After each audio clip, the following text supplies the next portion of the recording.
হরিবল হরিবল হরিবল। উপস্থিত সকল ভক্তবৃন্দ পাঠপদ্মে সহস্র প্রণাম। আজকে এই কাঠালিয়া ঠাকুর বাড়িতে যারা উপস্থিত হয়েছেন সকলের কাছে আমার আকুল প্রার্থনা, আপনারা এসেছেন শুনে এসেছেন যে ঠাকুরের কাছে গেলে ভোগব্যাধি থেকে মুক্ত হওয়া যায়, অর্থাৎ বড় বড় ব্যাধির থেকে মুক্ত হচ্ছে।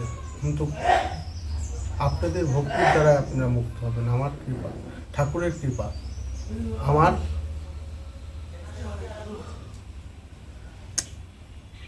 ঠাকুরের কৃপা বলে আপনারা মুক্ত হবেন।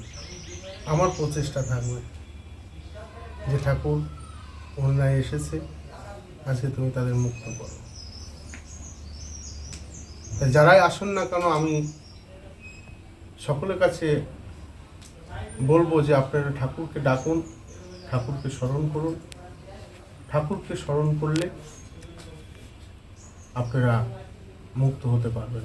যে যে ব্যাধি থেকে আসেন না কেন, যে যে ব্যাধি নিয়ে আসেন না কেন, সকল ব্যাধি নিরাময় হবে। তো অনেকে এসেছেন, আপনারা আগের সপ্তাহে যারা এসেছেন তারা এখন কেমন আছেন একটু আমি শুনি। সবাই ভালো আছে। গত সপ্তাহে যেগুলো এসছে সবাই ভালো আছে। আপনার ছেলে কিরকম আছে? আমার ছেলেটা ভালো আছে। কি হয়েছিল? পেটের যন্ত্রণা, পেটে ব্যথা। তুমি বলো কিরকম আছে এখন? ভালো। কি হয়েছিল তোমার পেটে? পেটে বাঁ সাইডে ব্যথা। বাঁ সাইডে ব্যথা করতো, এখন পুরো ভালো আছো? হ্যাঁ। আপনি বলেন। আমার ক্যান্সার আছে। এখন কিরকম আছেন? খুব ভালো আছে, খুব ভালো আছি। বাড়ি কোথায়? এই মানিকনগর। কাকি বলেন। আমার স্বামীর এই সমস্যা, প্রচণ্ড অসুস্থ ছিল সে। তারপরে আমি বাবাকে ফোনে দেখতে পেয়ে আমি তাকে ফোন করি, সে আমার বাড়িতে যাই। এখন সে একটু মোটামুটি ঠিক আছে। কত পয়েন্ট ছিল আগে? 11.20।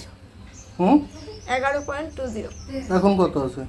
এখন আছে 10.2। বল। আচ্ছা,